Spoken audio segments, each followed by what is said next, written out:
What's up, you guys? Matt with Texas Edge Home Inspections with a rare follow-up video. So for those of you that follow me, I put up a video earlier today of a framing error that happened during a recent pre-drywall inspection. And a lot of folks were wanting to know, hey, what's going to be the resolution here? Can you do a follow-up video? Usually I don't get a chance to do that, but today I decided when I finished up my jobs, if I had time, I was going to run out there, take a look and see what kind of progress had been made, if any.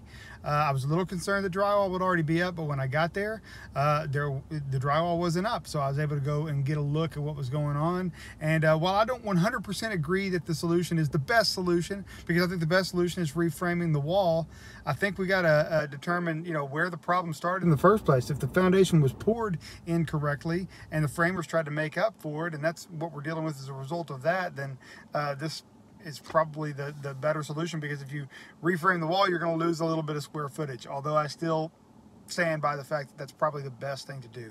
But for what it's worth, let me show you what they did.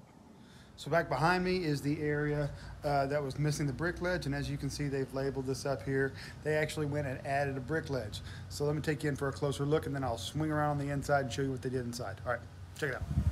So this is where the previous ledge stopped, and they built a new brick ledge here. So we have a proper brick ledge to add brick all the way down where this was missing before. And now if we swing around on the inside, they have filled in the gap that was between the sill plate.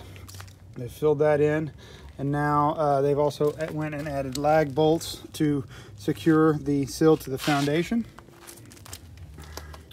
Right here and here.